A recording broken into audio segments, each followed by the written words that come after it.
Following story is based on real-life criminal cases. Some names, details, and events have been altered for privacy and dramatic purposes. While every effort has been made to ensure accuracy, certain information may not be factually verified. Viewer discretion is strongly advised. Some of these cases remain unsolved to this day. When Nicholas Yates reported his mother missing. Good day. Please, before we continue, do not forget to like and subscribe. In April 2024, the city of Dayton, Indiana, was shaken by what began as a routine missing person report. Nicholas Yates, a young man in his mid-20s, walked into the local police station with a story that seemed tragically simple at first. His mother had vanished. There were no immediate signs of foul play, no frantic calls from neighbors, just the worry of a son desperate for answers. Police officers initially approached the case as a standard missing person investigation, one that could be resolved with phone calls, welfare checks, and careful questioning. Yet, the ordinary circumstances quickly unraveled into a scene of horror. Within days, detectives would uncover a backyard burn pit that would transform this story into something far more sinister. Bones discovered among the ashes and remnants of fire shifted the investigation from a simple search to a full-fledged murder inquiry. Every statement, every movement, every detail would be scrutinized, and Nicholas Yates, once merely a concerned son, would become the center of a criminal investigation that gripped the community. Investigators, led by Dayton police and Indiana state authorities, meticulously documented the scene. The yard where the bones were discovered had been disturbed, the ground scorched and blackened by repeated fires. Law enforcement would later describe the scene in chilling detail. Pieces of charred remains scattered amidst debris, evidence of attempts to destroy any trace of what had occurred. The smell of burned wood and chemicals lingered in the air, a silent testament to the horror that had taken place. Police officers spoke of the initial shock. "We walked into the backyard, and it was unlike anything I had seen before," one detective later recounted. Bones, partially burned, some unrecognizable. It was immediately clear this was no missing person case. Nicholas Yates' account began to shift under scrutiny. Initial reports suggested confusion and panic, but as investigators pressed for details, inconsistencies emerged. Affidavits would later reveal the disturbing confessions he allegedly made, admitting to actions that would leave the community stunned. Law enforcement described a chilling scenario in which fear, anger, and desperation intersected, culminating in a crime that defied simple explanation. The investigation, however, was only beginning. Every neighbor, every relative, every person in contact with the Yates family became a potential witness. Officers painstakingly retraced steps, cataloged evidence, and consulted forensic experts. The burn pit itself became a central focus. Every fragment recovered was analyzed, every ash sample tested, and every observation documented to construct the most complete picture possible of what had transpired.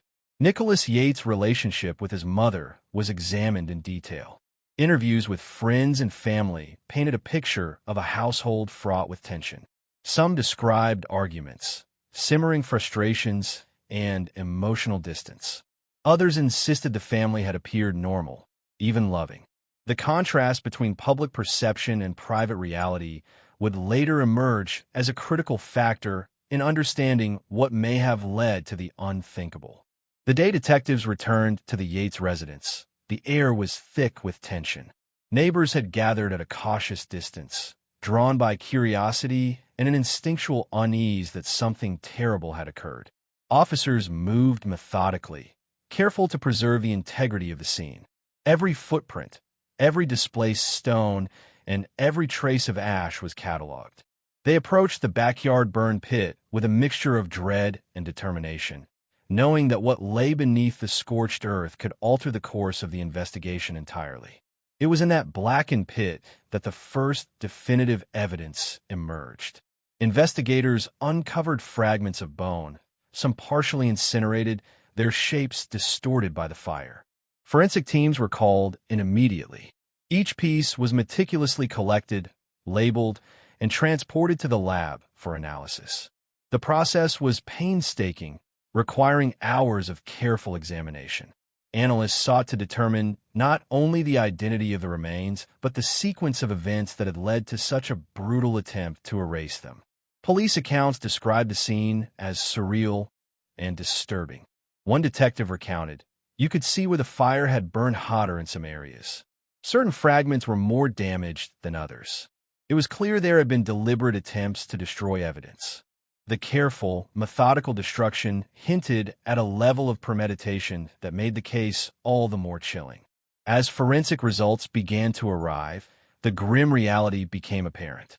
The bones were human, and the preliminary analysis suggested that they belonged to a woman of middle age.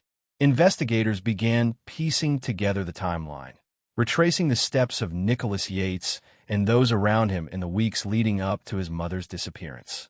Surveillance footage, phone records, and witness interviews began to form a mosaic of events, each detail adding weight to the narrative the authorities were building.